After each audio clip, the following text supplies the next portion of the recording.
Todos nuestros sentidos, lo primero que detectan es que la realidad externa está dotada de carácter espacial. Eso quiere decir, diferentes puntos de un objeto tienen distinta localización. Cada uno de los puntos tiene su localización propia. Y el hecho de que el mismo objeto, distintas partes de ellos tengan distinta localización, da lugar a la extensión, que aparece el concepto de distancia, de aquello que tiene diferente localización. Y esto parece a nuestros sentidos que es una realidad del mundo exterior. Pero ese concepto espacial de localización, distancia y extensión puede que no sea tan sencillo como pueda parecernos.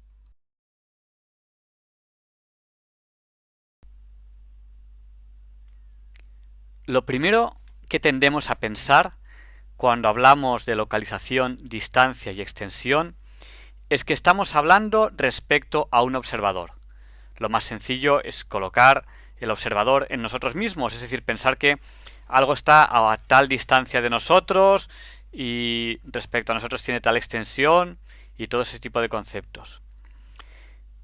O colocar una observación exterior, es decir, pues un observador exterior con un sistema de referencia nos diría pues dónde están un cierto objeto o un cierto punto de ese objeto. Es el concepto quizá más intuitivo y elemental. Sin embargo, la pregunta que tenemos que hacernos es un poco más profunda. ¿Qué ocurre cuando no hay referencias? Por ejemplo, un astronauta en el vacío pues no tiene prácticamente referencias. Si desapareciese todo, menos el astronauta tendría una posición concreta, o como no hay observador, como no hay ningún sistema de referencia, no tendría ninguna posición. Pues parece lógico que la posición no dependa del tren de observación, es decir, que el astronauta tiene su posición independientemente de que haya o no alguien a quien referirlo. Y otra cosa es que para hacer la observación hagamos una referencia. Son dos cosas diferentes. Por lo tanto, no se puede definir ni localización, ni distancia, ni extensión a partir de un sistema de referencia. Es una definición un poco falsa, porque no es verdad que haga falta un sistema de referencia para que algo tenga una localización, para que algo tenga una distancia y para que algo tenga una extensión. Es independiente de ello.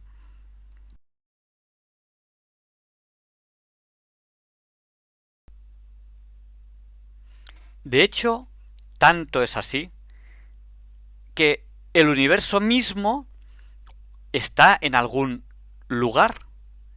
Y sin embargo el universo, como todo que es, no puede tener referencia a ninguna otra cosa, porque esa cosa formaría parte del universo. Entonces nos damos cuenta de que es un absurdo definir localización, distancia y extensión respecto a sistemas de referencia, porque hay cosas que, por definición misma, no pueden tener un sistema de referencia, como por ejemplo el universo.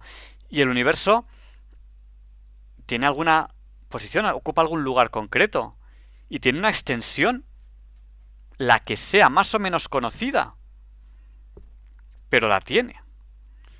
Y hay una distancia entre un punto del universo y otro, sin que haya nada fuera del universo que nos permita montar un sistema de referencia.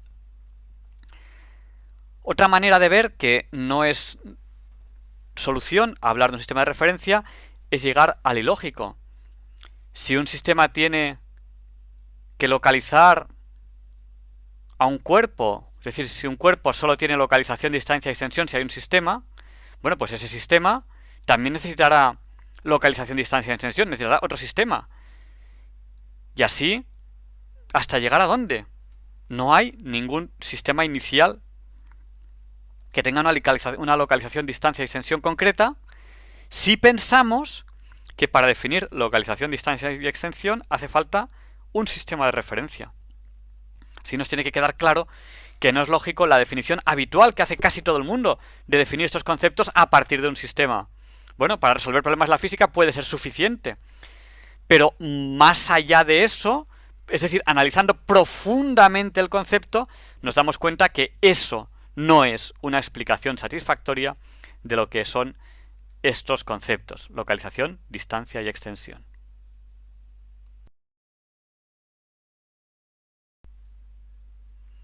Y esta reflexión que se ha hecho para hablar de los conceptos, digamos, de posición, también podría extrapolarse, hacerse una analogía, hacerse una extensión a la velocidad, de la cual hablaremos más adelante.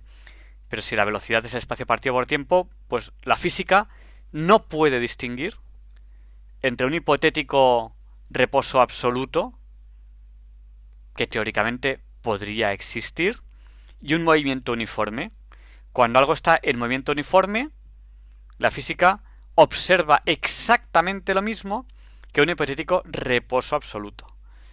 Pues en velocidad ocurriría algo parecido a la extensión. ¿Cuál es el sistema de referencia en reposo? No hay forma ninguna de saberlo. Y sin embargo, los cuerpos o las partes que forman ese cuerpo se mueven respecto a un espacio, aunque no sabemos cuál es ese sistema de referencia en reposo. Esa localización de los cuerpos cambia, aunque no podamos saber cómo cambia, cuál es el cuerpo, si es que hay alguno, que realmente esté en reposo y sean los demás los que se mueven y no él. La física no tiene forma ninguna de distinguirlo.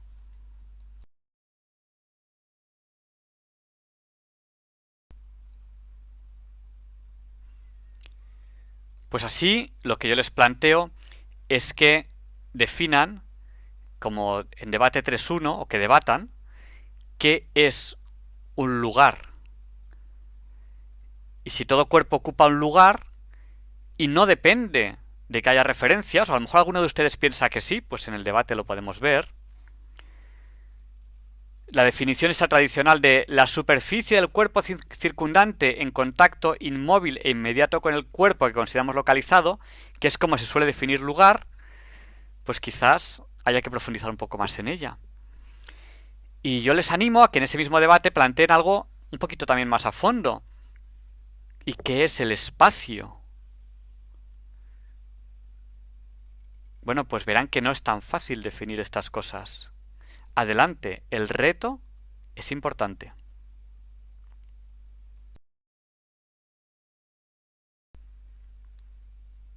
Una vez planteado este problema de cómo es el espacio, cómo es la posición, dónde se sitúa este mundo externo que detectan nuestros sentidos, que localizamos con los sentidos, ya vemos que vimos en otros capítulos que de forma quizás no completa, pues hay que buscar posibles respuestas. ¿Qué es objetivamente el espacio como parte de la explicación del concepto de lugar y de distancia? ¿Qué hay de realidad en todo esto que vemos de localización, distancia y extensión? Bueno, pues de manera quizá muy breve empezaremos planteando las dos opciones quizás extremas. Una de ellas es una respuesta kantiana, tipo Kant, que nos diría, bueno, el mundo exterior no tiene características que realmente nuestros sentidos puedan conocer. Es decir, las cosas no tienen características que nuestros sentidos puedan detectar y todo es algo que de alguna manera imagina nuestro pensamiento. De esta manera, ninguno de estos conceptos que hemos planteado serían cognoscibles, se podrían conocer. Ni el lugar extrínseco, ni el intrínseco, ni la distancia, ni la extensión son reales, sino que somos nosotros los que, de alguna manera, sentimos estos conceptos que no reflejan de ninguna manera el mundo real exterior. Bueno, pues esta sería una respuesta tipo Kant. Filosóficamente, yo lo he resumido mucho, si lo estudiamos como lo estudiaba Kant, filosóficamente la respuesta no es imposible. Lo que veremos ahora es que en metafísicamente tenemos que razonar hasta qué punto eso tiene un reflejo real o no. Pero filosóficamente en sí, de momento, en esta primera pincelada, no parece que tenga grandes inconvenientes.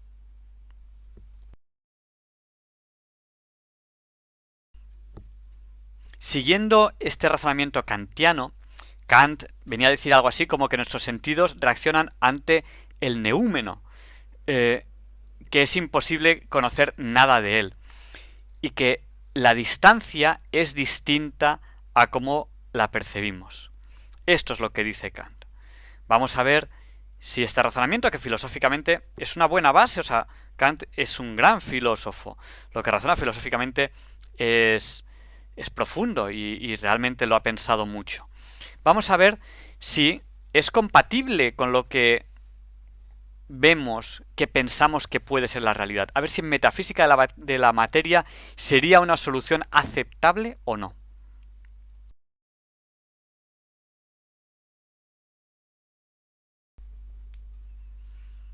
Bueno, pues esta forma de pensar kantiana tiene grandes fallos.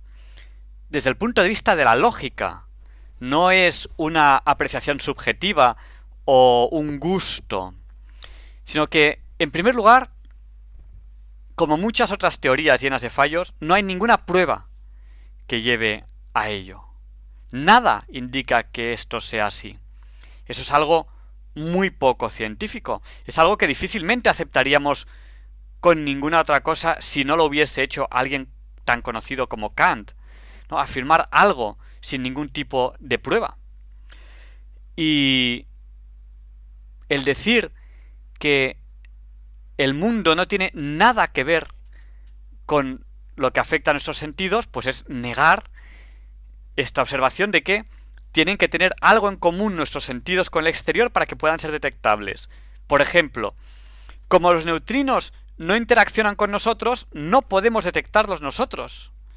Pero sí que podemos detectar una piedra porque sí que interacciona con nosotros. Es decir, tiene que haber algo entre lo que se detecta en común con nosotros. Si no hay cosas en común, pues son indetectables. Por tanto, es otro de los fallos de Kant. Si no tenemos nada en común con el mundo exterior, ¿dónde vendría esa supuesta interacción con ese neumómeno?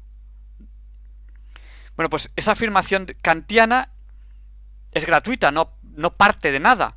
No tiene ninguna lógica detrás, porque la interacción necesita esas propiedades comunes, aunque fuese tenue ese vínculo común.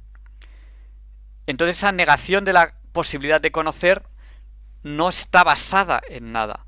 De hecho, es tan absurdo que nuestra propia supervivencia sería imposible. Si lo que conocemos del mundo exterior no tiene nada que ver con él, pues evidentemente moriríamos, o daría igual que comiésemos o no, porque no tiene nada que ver la realidad con lo que nosotros apreciamos. Y eso no es así. Y luego, lo siguiente de estas teorías, no solamente estas, sino otras, bueno, teorías, yo creo que no deberíamos llamarle teorías, sino estas formas de pensar, porque vemos que una teoría pues tiene que basarse en algo, pues que toda actividad humana sería absurda, porque ¿para qué si no tenemos nada en común con el mundo exterior?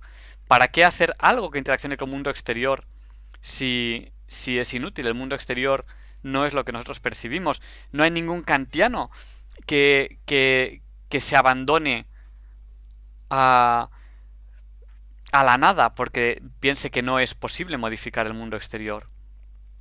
Bueno, pues Kant lo que hace es que en lugar de dar solución al problema, lo considera insoluble y considera que no hay posibilidad de resolverlo, ni siquiera de comprenderlo, ni filosófica ni científicamente, y ahí queda el problema abandonado.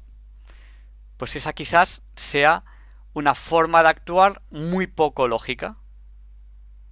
Y por supuesto que en metafísica de la materia debemos apartar de lo que nosotros buscamos, que es nosotros buscamos una verdad, buscamos acercarnos lo más posible a esa verdad a partir de lo observado, la ciencia y la lógica.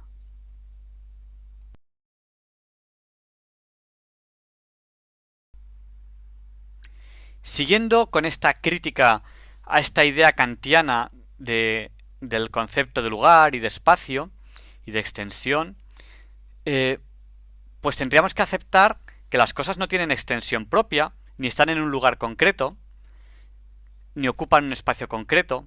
Así, por ejemplo, pues la distancia entre dos puntos, pues no tendría una distancia concreta, sino que, bueno, pues depende. Y esto no es así. Si se quiere ir de un lugar a otro, la distancia es la que es. Aparte de que luego el espacio sea más o menos complejo, como ya veremos, en relatividad del espacio y todo esto, pero incluso en relatividad tiene una explicación de por qué hay un cambio en las distancias del espacio. Si la localización de los objetos no tiene causas externas a ellos, pues ¿cuáles son las causas que nos hacen sentir una localización? ¿Y por qué? Claro, el no resolver un problema, hacer una crítica y plantear más problemas de los que hay con el problema sin resolver, pues no es una forma de actuar correcta en metafísica. Si las hipótesis son inaceptables filosóficamente y no compatibles con el trabajo científico, pues hay que desecharlo. Muy a nuestro pesar o no, la idea kantiana de la subjetividad completa del espacio, pues es algo que en metafísica de la materia, usando la lógica, la razón y la observación, tenemos directamente que desecharlo.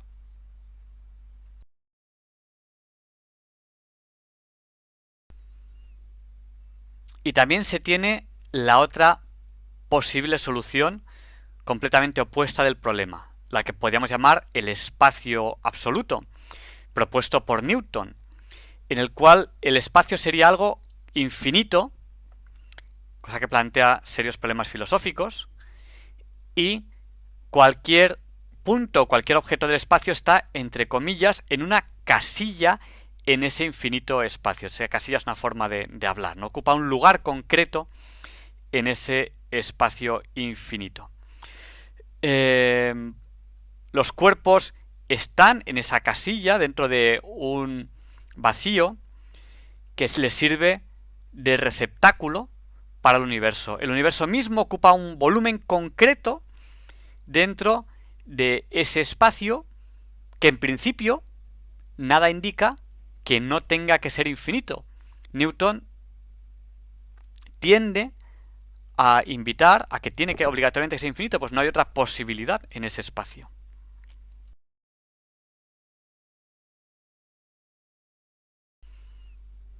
Y para aceptar estos conceptos de Newton hay que aceptar este espacio infinito. En este espacio tridimensional se crearon las tres dimensiones en el momento del Big Bang. Antes no había nada. En el Big Bang la explosión fue en 3 dimensiones, podía haber sido en 4, podía haber sido en 7, podía haber sido en 2, fueron 3.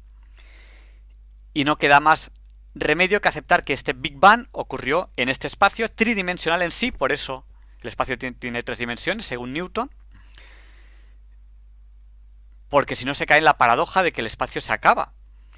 Y bueno, y al mismo tiempo hay que pensar que hay un espacio más allá del límite, es decir, todo lo que conocemos y lo que no conocemos, todo el universo, en un momento dado se forma, si quieren no uso la palabra crea, que parece que a quien no le guste, pues se forma o surge, vamos a decir surge, en un momento dado, de la nada.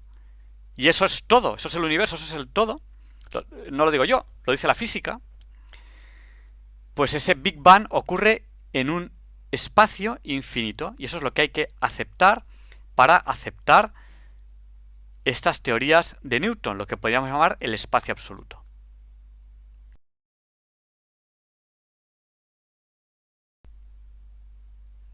Pues este espacio absoluto de Newton, ya lo hemos comentado, tiene en primer lugar el problema de esta necesidad de afirmar un espacio infinito, sin la más mínima prueba de ello.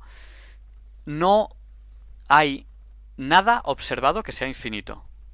Y además la física apunta a que nada es infinito, porque en un momento dado todo estuvo en un lugar concreto muy apretado. Entonces, asimilar el espacio con algo infinito, pues es muy complicado. De hecho, Newton asimila la infinitud del espacio con la infinitud de Dios.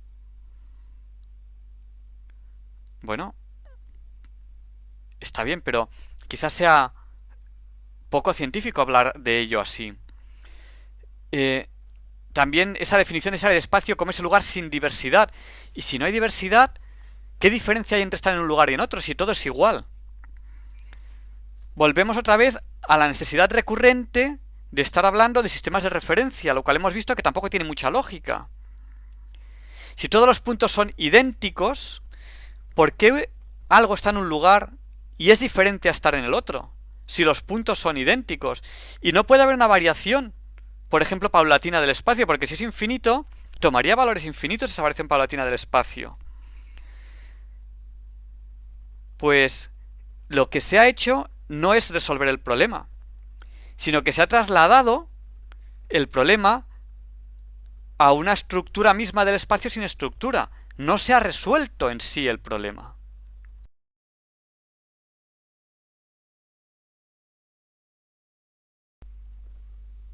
Y aunque si algo es evidente, es que, así como Kant en general a los científicos les parece bastante ilógico y, por decirlo de alguna manera, les repele la idea, Newton es bastante agradable a los científicos, porque, digamos que de alguna manera, tiene cierta similitud con la observación física. Cierta o mucha, ¿no?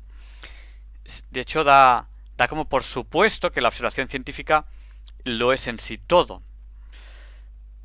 Digamos que, en mi opinión, y puedo equivocarme, seduce esta idea que parece muy real y parece muy coherente lógicamente y científicamente. Pero hay que seguir reflexionando filosóficamente, ¿no? ¿Qué tienen en común el cuerpo y el espacio para que el cuerpo y el espacio tengan, o para que el espacio ocupado por el cuerpo haga que el cuerpo esté en ese lugar y no el otro? Y una vez más, pues nos encontramos con el peligro de pensar que es que no existe una realidad, sino que la realidad es como nosotros la queramos imaginar. Por tanto, estamos otra vez entrando en el subjetivismo, en el relativismo, que no busca la verdad, sino que la niega desde el principio. Bueno, si alguno de ustedes es nihilista o subjetivista, pues poco tiene que hacer metafísica de la materia. Metafísica de la materia se busca la verdad, se da por supuesto que la verdad está en algún lugar y hay que ir a por ella. Eso del lugar es una forma de hablar. Claro, es muy peligroso teorías como las de Newton, que tienen grandes fallos y que lo único que se van a decir, no, bueno, es que las cosas son como yo me las imagino porque sí. Bueno, esto es un error muy grave, ¿no? Y muy típico a finales del siglo XX, principios del siglo XXI. Es que las cosas son así porque me las imagino yo. Pensemos en ello.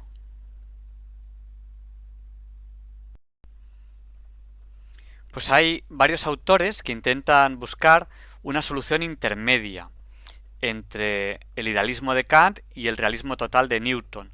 Aquí les he puesto algunos.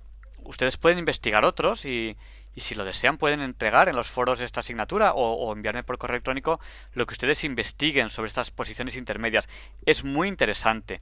La asignatura es breve, es cortita y no da tiempo a profundizar en todo.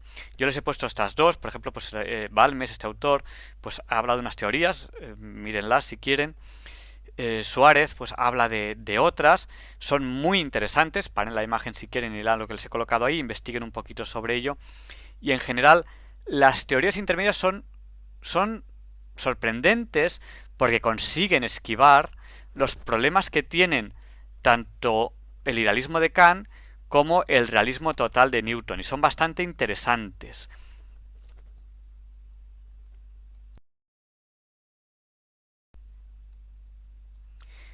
Pero cuando estudien estas distintas teorías, verán que todas ellas, excepto la newtoniana, que es la única que habla del espacio como tal en sí, como lo que se observa, todas ellas coinciden en atribuir al espacio un carácter abstracto, es decir, el espacio físico, el espacio que se mide en la física, es distinto al espacio filosófico.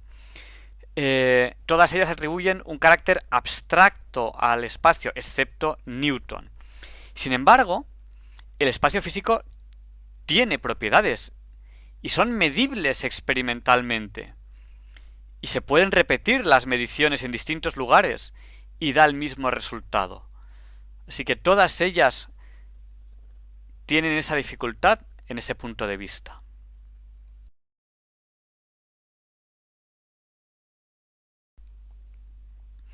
Este grupo de teorías, dado que son teorías que no niegan la correspondencia básica entre nuestro conocimiento y la realidad externa, pero tampoco esperan que la realidad externa se acomode a nuestra imaginación, son las que se pueden llamar de espacialidad fundada de los cuerpos.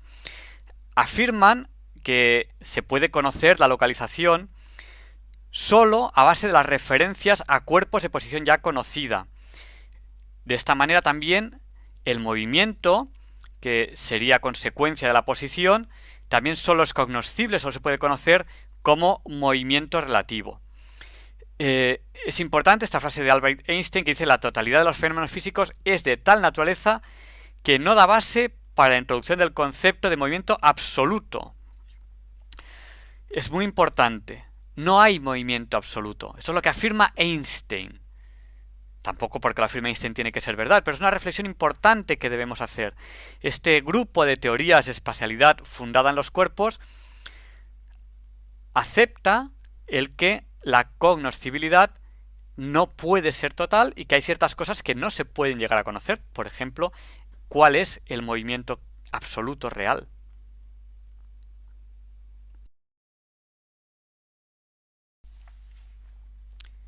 Y otras teorías, aunque algunas están en ambos grupos, sería la espacialidad relacional. Digamos que se afirma, para resumirlo, que la localización es solamente el conjunto de relaciones a cuerpos que sirven de referencia. Bueno, esto ya viene a ser lo que hemos comentado antes, que entramos en el debate recurrente de que para que algo esté referido tiene que estar referido a otro, para que algo esté referido tiene que estar referido a otro, así. Esto es recurrente y no tiene una solución. No queda resuelto el problema, no se ha avanzado nada en el camino hacia la respuesta en la pregunta original. La pregunta sigue siendo ¿en qué consiste la diversidad de lugar? Y hay muchas teorías que después de darle muchas vueltas vuelven a lo mismo, a que es solamente la relación entre una referencia y otra, y esto no resuelve filosóficamente el problema.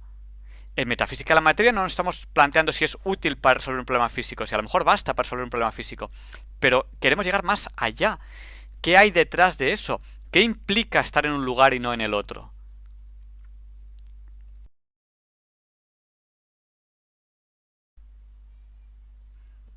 Y algo similar ocurre cuando en esta espacialidad relacional se habla de relaciones de distancia.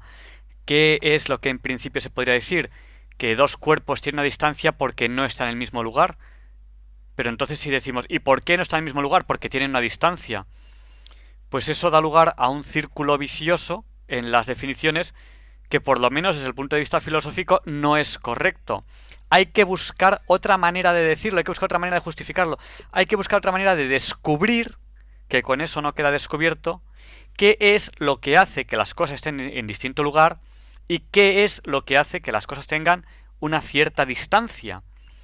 En metafísica de la materia hay que reflexionar hasta el fondo, hasta llegar a una explicación que en sí sea coherente y que explique el fenómeno hasta la profundidad. No basta con decir que la distancia es consecuencia de la diferencia de posición, porque la diferencia de posición es consecuencia de la distancia.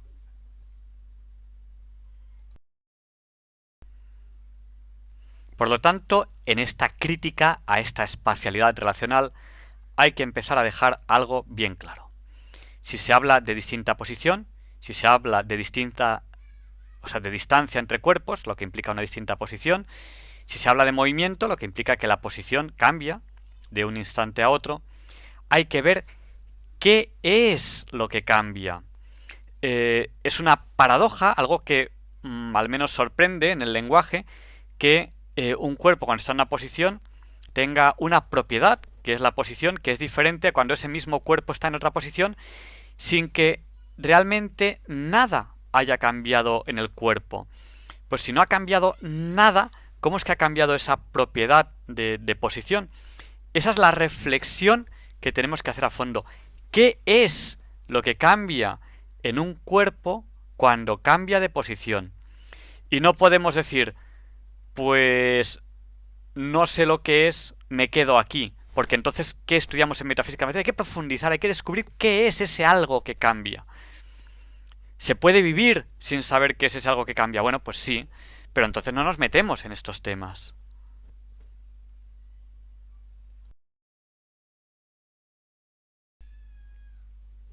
Pues un poco para rematar estas reflexiones sobre esta espacialidad relacional, se van a ver dos puntos más. El primero es que si somos serios en cuanto a la física, resumiendo, podemos decir que una fuerza puede hacer que un cuerpo cambie de posición, es más complejo. Una fuerza produce aceleración, la aceleración produce velocidad, vale. Pero vamos, resumiendo, que se puede cambiar un cuerpo de posición a base de fuerza. Fuerza actuando sobre un cuerpo. Pero esa fuerza, ¿qué es lo que cambia en el cuerpo? Eso es lo que nos falta, por decir, lo que no está resuelto en la espacialidad relacional. Por lo tanto, hablar en esos términos no queda resuelto, por lo tanto no es válido hablar en esos conceptos.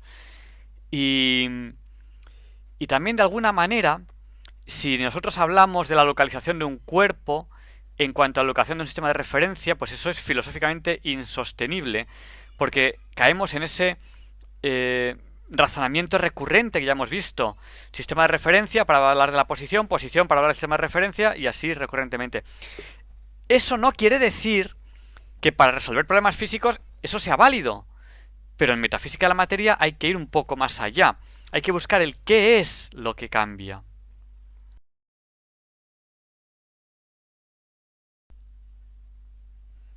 Algunos autores, aquí menciono a Suárez y sus seguidores, pues hablan de una localización intrínseca absoluta respecto a algo absoluto, que no se puede conocer porque digamos, en nuestra experiencia, en nuestra vida, solamente podemos conocer lo relativo, pero que ese absoluto está ahí.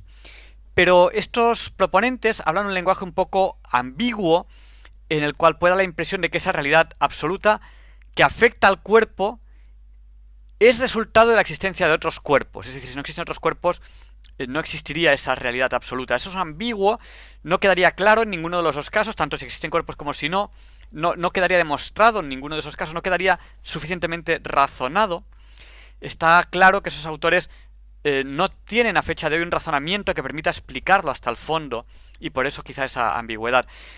Por otra parte, puede parecer que esa realidad intrínseca propuesta actúa como una especie de, ¿cómo diría yo?, de título jurídico para que ese cuerpo ocupe una posición concreta en el espacio en ese momento. Es decir, no, es que esto ocupa esta posición, aquí tiene esa, entre comillas, casilla que ocupa en el espacio. Tampoco esto puede aceptarse porque presupone la existencia independiente del espacio a ocupar, de lo que sería ese título, el por qué ocupa ese espacio, la presencia real en ese sitio. Esa misma objeción es válida en la idea newtoniana de una localización debido a que el cuerpo ocupa una casilla, por decirlo de alguna manera, en ese espacio absoluto. Y en cualquier caso, estos autores en ningún caso dan la razón por el cual en un momento dado un cuerpo ocupa esa casilla o ese lugar del espacio y no otro. Por lo tanto, esta localización absoluta tampoco está resuelta. Hay que ir un poco más allá. Y ahí es donde ya nos vemos en la obligación de proponer alguna solución concreta.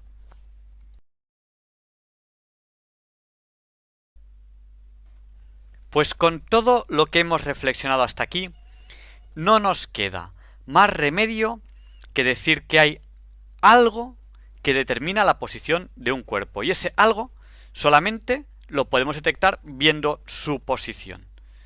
Y ese algo es diferente al resto de las propiedades físicas del cuerpo. Hay una propiedad más que da su posición. Bueno, pues, a menos de que a ustedes se les ocurra otra solución, tenemos que aceptar eso como solución. Y a esa propiedad hay que darle un nombre. ¿Cómo le llamamos? Pues el profesor Carreira propone, por analogía en el lenguaje de la física, por llamar de alguna manera parecido a cómo se llama a otras cosas en la física, llamarle carga localizante. Ese algo, esa carga localizante, es una propiedad real y objetiva de ese cuerpo. Un cuerpo se mueve si cambia de carga localizante.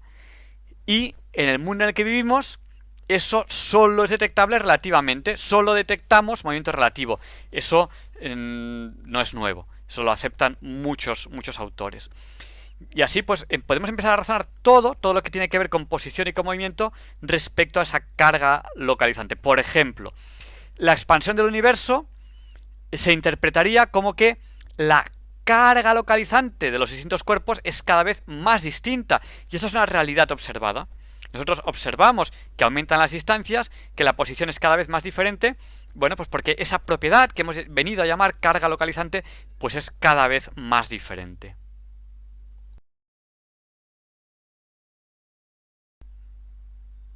Pues de alguna manera, si decimos que todo aquello que existe en un lugar tiene una carga localizante determinada, con ese nombre que hemos dado a esa propiedad que define su posición, pues la extensión de un cuerpo pues es cómo de diferentes son las cargas localizantes de sus distintas partes. Algo parecido ocurre con la distancia. Dos cuerpos son más distantes cuanto más diferentes sean sus cargas localizantes, ¿no?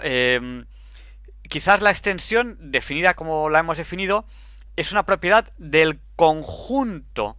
Es decir, ese conjunto, cómo de amplia es la diferencia de sus cargas localizantes.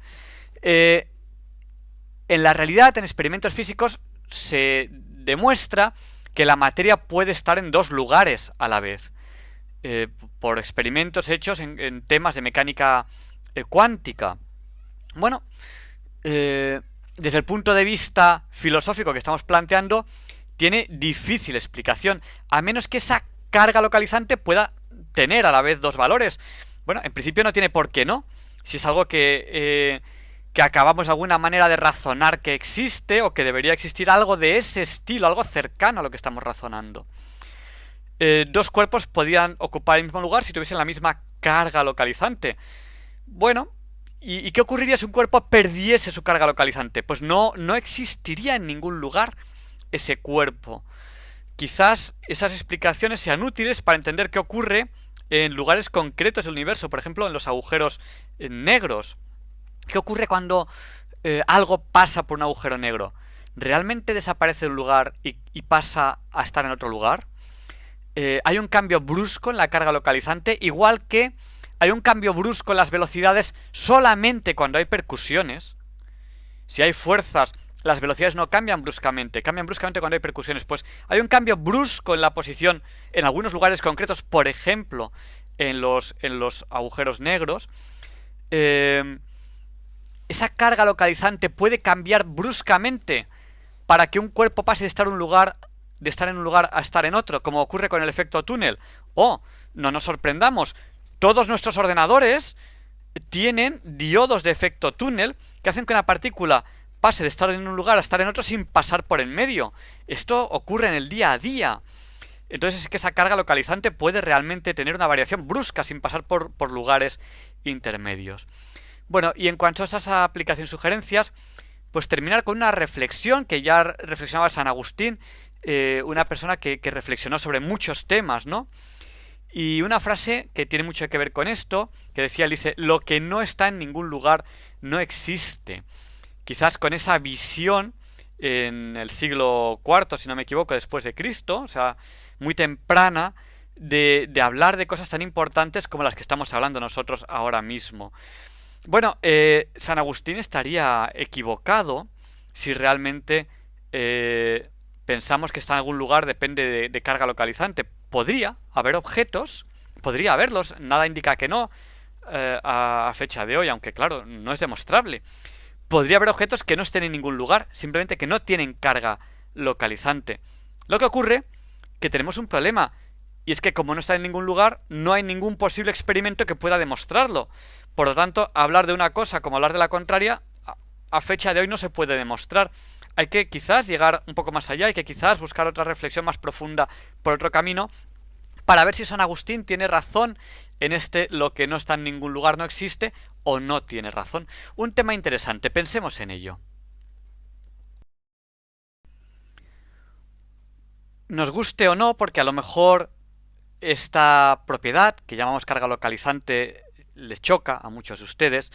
Nos guste o no, a fecha de hoy, y a menos de que alguien proponga otra, es la única explicación, el que existe una propiedad, que tenemos que darle un nombre, le hemos llamado carga localizante, le podemos haber llamado de otra manera, es la única explicación que existe esa propiedad que es intrínseca a la posición de algo, ¿no? Y por lo tanto, de esa manera quedaría explicada la posición, la distancia, la extensión, y a fecha de hoy es la única que permite explicarlo sin caer en procesos sin fin o en círculos viciosos. Y yo sé que por lo general choca, es, digamos, de alguna manera difícil de imaginar esta propiedad cuando no se ve, pero es que esto es lo normal en la ciencia, perdón. Imagínense ustedes cualquier realidad a fecha de hoy más o menos ya demostrada, por ejemplo, a nivel subatómico. Nada de lo que sabemos a nivel subatómico se puede extrapolar, se puede deducir con la observación de la materia. Nada, ni siquiera a nivel microscópico. O sea, ¿qué nos puede sugerir con la observación de la materia que existe el spin? Que existen los quarks, ciertas propiedades subatómicas entre ellos, incluso la carga eléctrica, sí se manifiesta externamente, pero aparte de eso que se nota, ¿qué nos puede hacer sugerir que la carga eléctrica se debe a que unas partículas tienen una cierta carga? Sí, frotando unos papelitos, se atraen, se repelen, pensamos que hay una carga eléctrica, pero ¿qué nos hace suponer que eso es que hay unas partículas más pequeñas que el átomo que hacen que exista esa carga eléctrica? Entonces, relativamente normal en el mundo que nos rodea, en la física, que eso ocurra, que haya explicaciones que haya que dar y que no haya ninguna manera, ninguna comprobación en laboratorio de demostrarlas, pero la razón nos hace que eso sea así. Es que hay un spin, es que hay unos quarks, es que hay unas partículas subatómicas, ¿no? El famoso bosón de Higgs, la mal llamada de forma absurda partícula de Dios. ¿Por qué esa es la partícula de Dios y no es el neutrino la partícula de Dios? ¿Porque alguien le hizo la gracia de ponerle el nombre? No hay ninguna razón física para llamar a esa partícula de Dios y no a otra, ¿no? Bueno, pues ese bosón de Higgs, ¿alguien ha razonado que debe existir? Todo parece indicar a principios del siglo XXI que con casi toda probabilidad existe. Que nadie me diga a fecha de hoy que ya se ha visto, porque el bosón de Higgs no se ha visto, se han visto lo que posiblemente son sus rastros. Pero el bosón de Higgs es muy difícil de ver. En primer lugar porque es muy difícil de detectar y en segundo lugar porque en forma de que se consiguiese aislar, dura tan poco tiempo aislado que es muy difícil realizar la observación en ese tiempo. Pero bueno, pero algo indica que existe y a fecha de hoy podemos de alguna manera justificar que o bien existe algo muy similar a ello.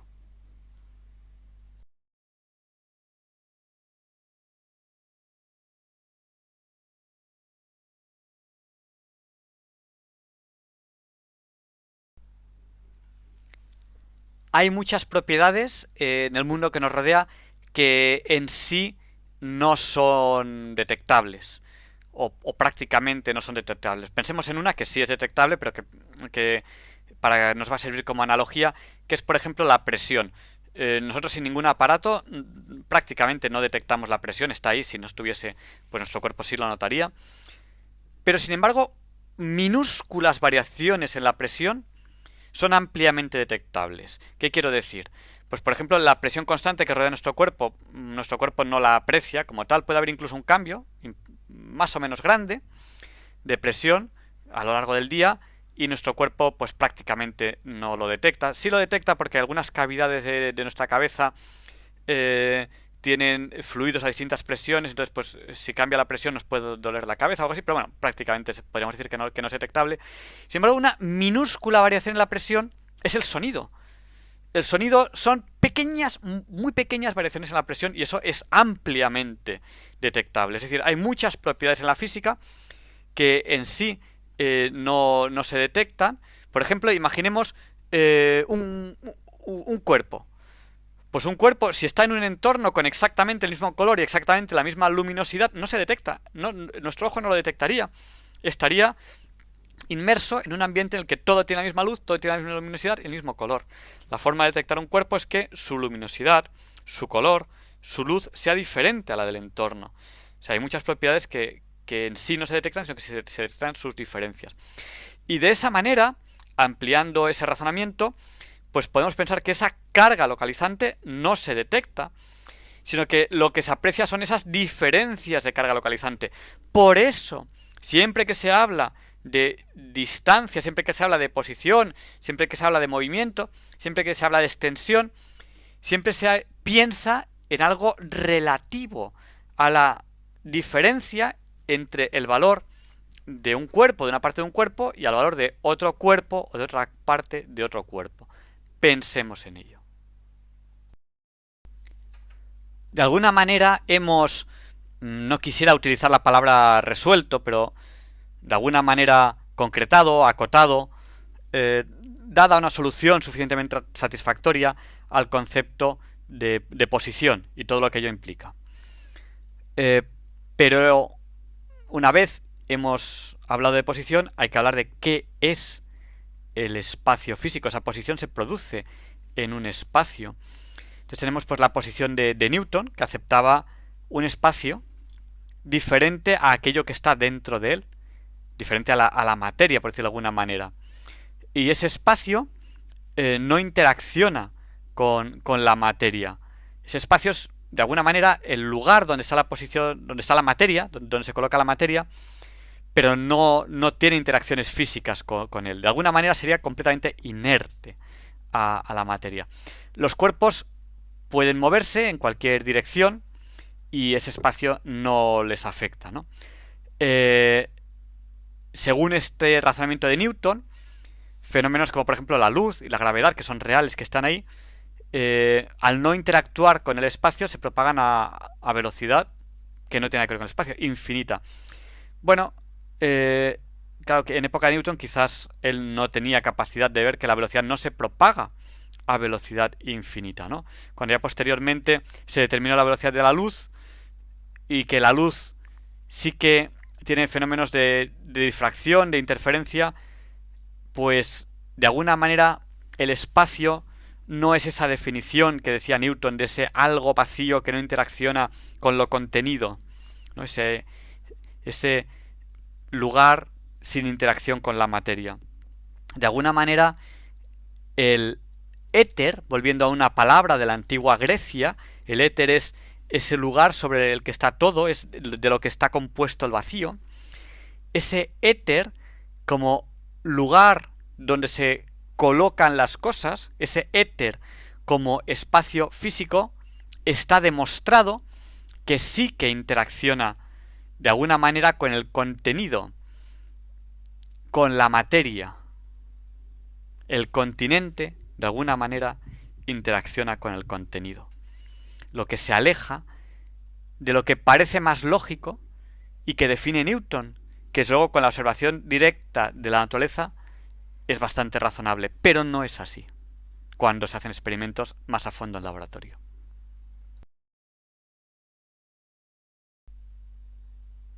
Y a fecha de hoy, principios del siglo XXI, bueno, ya lo estaba en el siglo XX, podemos considerar probado que la velocidad de la luz es constante para todo observador. De alguna manera, no existe un viento de éter, es decir, no existe esa observación relativa en cuanto a la velocidad de la luz. Todos observamos la misma velocidad de la luz. Los que relativamente a otros nos movemos más deprisa y los que relativamente a otros nos movemos más despacio. Esas son ideas de Einstein que llevan a la teoría general de la relatividad y abre una nueva concepción al espacio físico, a la gravitación, a todo lo que nos rodea. De alguna manera es muy importante, a fecha de hoy, queda demostrado que Newton se equivocaba, aunque con los datos que tenía en esa época posiblemente es lo más correcto, es lo más a lo que se podía acercar a la realidad, se equivocaba en que ese espacio ese continente de las cosas no interaccionaba con la materia.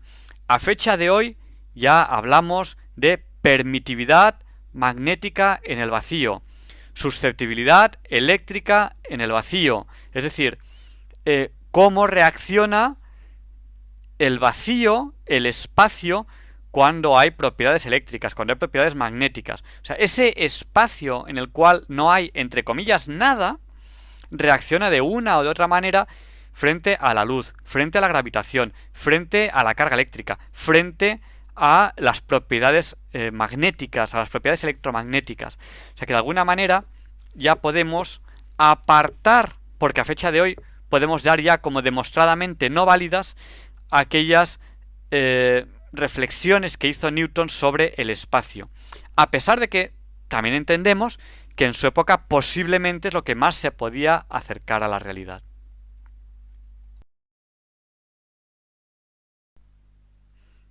De alguna manera, el espacio tendría esa especie de rigidez, podríamos llamar, sería una propiedad del espacio, igual que lo es la susceptibilidad eléctrica o la permitividad magnética en el vacío, pues tendría esa especie de rigidez que impediría que nada fuese más deprisa que la luz.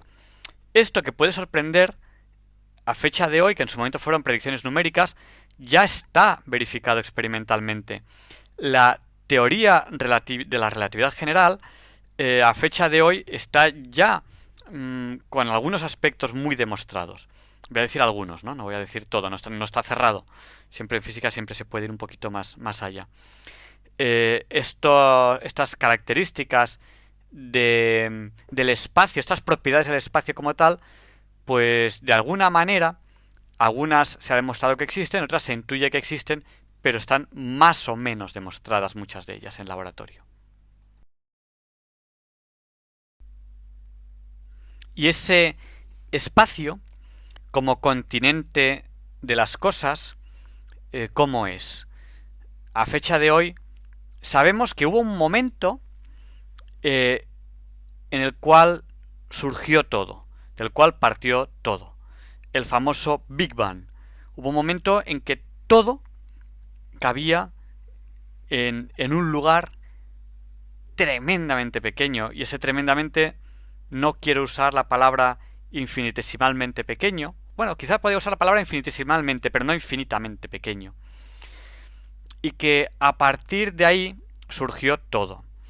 A fecha de hoy, nadie duda que el universo es finito, lo que además es una consecuencia absolutamente lógica de decir que en un momento dado estuvo todo concentrado en un punto y se expande. No tendría lógica si el universo fuese infinito. Y que es limitado. Y obligatoriamente es evolutivo. Cosa que, bueno, si observamos, pues es normal. Y además, no hay nada en la física que indique lo contrario, y todo parece indicar eso, ¿no?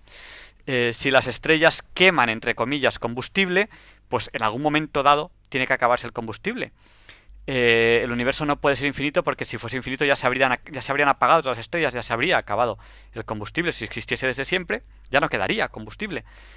El universo es finito, es evolutivo, tiene un principio y tiene un fin. Son cosas que nos cuesta mucho entender. El universo, desde el punto de vista filosófico, no está dentro del espacio, sino que si todo se formó a partir de ese Big Bang, el espacio también se formó a partir de ese Big Bang. Y el espacio aumenta a la vez que aumenta el universo. Es difícil de entender, pero por analogías son fáciles de entender. Eso es, por ejemplo, cuando se piensa, todavía no está demostrado a fecha de hoy si el radio de la Tierra es constante o no, que a lo mejor el radio de la Tierra va aumentando. Eso implicaría que la superficie de la Tierra, si fuese así, yo no digo ahora mismo que lo sea ni que no, ahora mismo no vamos a hablar de ese tema, pero si el radio de la Tierra fuese aumentando, la superficie de la Tierra sería cada vez más grande. De alguna manera, el aumentar del radio de la Tierra aumentaría esa superficie terrestre. Pues eso es lo que ocurre con el espacio. El hecho de que el universo aumente de tamaño hace que el espacio en el cual está, entre comillas, contenido el universo vaya aumentando de tamaño. Pensemos en ello. Y la necesidad de admitir una geometría influida por la masa obligatoriamente nos lleva a introducir una cuarta dimensión espacial. Cuarta dimensión sobre la cual obligatoriamente se curve nuestro espacio de 3 dimensiones. Si se curva, tiene que curvarse hacia algún lugar, hacia un lugar ortogonal, que no está comprendido en las 3 dimensiones actuales en las que vivimos nosotros, y que no podemos detectar nosotros porque nosotros vivimos en esas 3 dimensiones.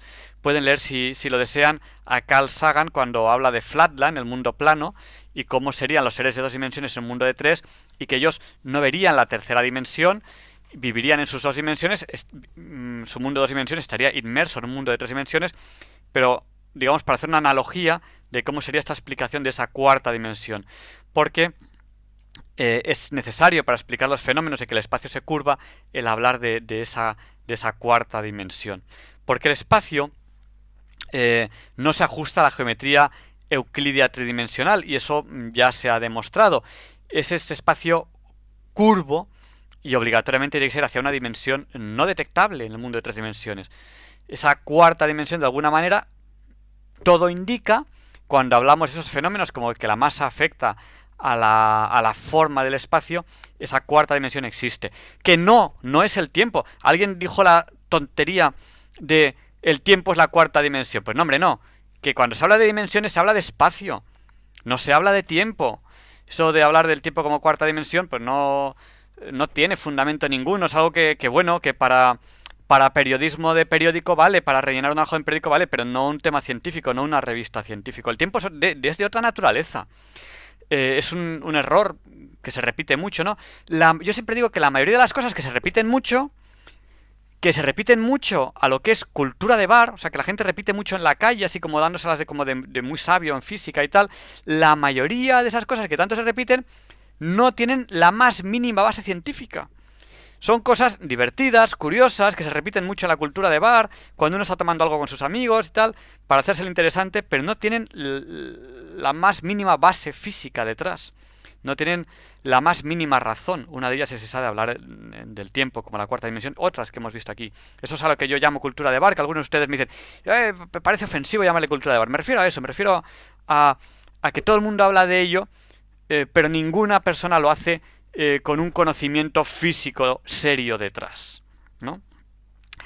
Bueno, desde este punto de vista de la física, pues digamos que de alguna manera hay propiedades desconocidas en la materia que influyen sobre nuestras medidas, y esas propiedades de alguna manera reflejan esa curvatura del espacio hacia esa cuarta dimensión.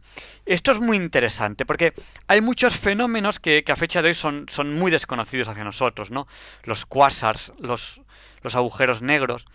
Y es muy posible, yo no digo seguro, bueno, quizá voy a quitar incluso es posible que para entender lo que ocurre en esos lugares que están ahí, en esos lugares del universo, en esos lo que ocurre en los agujeros negros, en los quarks, realmente haya que razonar ya con una cuarta dimensión. No es seguro, pero es posible que vayan por ahí esos temas.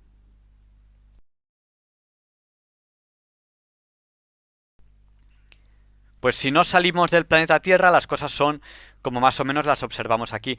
Pero en cuanto queremos saber cómo es el universo, cómo es ese espacio físico, pues es un espacio físico, como hemos visto, entre comillas, curioso, dotado de curvatura hacia dimensiones que no podemos observar. De alguna manera sería como la superficie de esta esfera en expansión, pero de una hiperesfera de 4 dimensiones. Es muy interesante que lean ustedes sobre el hipercubo. Cómo es el cubo de 4 dimensiones, cómo sería la sombra de un cubo de 4 dimensiones en 3 dimensiones. Tienen en Madrid, por ejemplo, si muchos de ustedes viven en Madrid, una escultura frente a la Escuela de Ingenieros Industriales, que esa escultura es la sombra del hipercubo en nuestro mundo de 3 dimensiones, el hipercubo de 4 dimensiones, ¿no? Así ese espacio que intentamos saber cómo es una vez definida la posición, es un espacio que es finito, tiene una medida concreta. Esa medida va aumentando, está en expansión. El hecho de que esté en expansión también implica que no es infinito, porque nada infinito puede estar en expansión. Pero es ilimitado, no tiene un límite. Es como esa superficie de la Tierra, que mide tantos kilómetros cuadrados exactamente. Pero no tiene un borde, no tiene un límite. Pues el espacio es algo parecido, pero si la superficie de la Tierra es algo en 2 dimensiones, el espacio es algo en 3 dimensiones. O sea, sería como esa superficie de un espacio tridimensional inmerso en un mundo de 4 dimensiones, y que esa superficie tridimensional, esa hipersuperficie, iría aumentando. Y el espacio iría aumentando de tamaño en cuanto a kilómetros cúbicos, iría aumentando de tamaño, pero no habría un límite. Difícil de imaginar, pero no tan difícil si hacemos la analogía con la superficie de la Tierra. Piensen en ello, que no es fácil. Yo creo, y puedo equivocarme, pero yo creo que no, que el siglo XXI va a ser un siglo en el que se va a comprender mucho más qué es eso de la gravedad, ¿no? Yo siempre, para despertar la curiosidad de los alumnos, yo siempre digo, ¿cómo se entera la gotita de agua del mar que la luna está ahí arriba para formar las mareas, ¿no? ¿Qué hay entre la gotita del agua del mar y la luna para que se forme la marea? ¿Qué les une? ¿Qué hilito, qué cuerdecita tira la luna para que la gotita del mar vaya hacia ella? Bueno, pues no es... Todo parece indicar que no es un hilito, que no es una cuerdecita, no es una partícula que va entre la luna y la gotita del mar, sino que la relatividad general, la relatividad general indica que la masa, la materia, curva el espacio y curva el tiempo. Y que la gotita cae por la pendiente hacia ese lugar curvado del espacio. Sería como esta tela tensa, un poco elástica, de cual yo tiro, y esa gotita cae hacia abajo en lo que yo he tirado, en lo que he deformado esa superficie. Esa deformación la produce la masa, y ya está demostrada. El espacio se deforma y determina las trayectorias de la luz, por ejemplo, o de cualquier objeto que se esté moviendo. Determina su trayectoria el hecho de que el espacio esté curvado, de que no se está moviendo sobre un espacio plano, sino que se está moviendo sobre un espacio curvado. Esto se llama, por ejemplo, pues una bola que rueda por el suelo, pero que el suelo no es liso, sino que tiene sus deformaciones, sus baches, y entonces la bola no seguiría una trayectoria recta, sino que iría, pues, más o menos siguiendo baches. O sea, los baches afectarían en su trayectoria. Pues algo así ocurre con la masa y el espacio. Se verá más profundamente en la teoría general de la relatividad, pero es algo que nos debe hacer pensar mucho.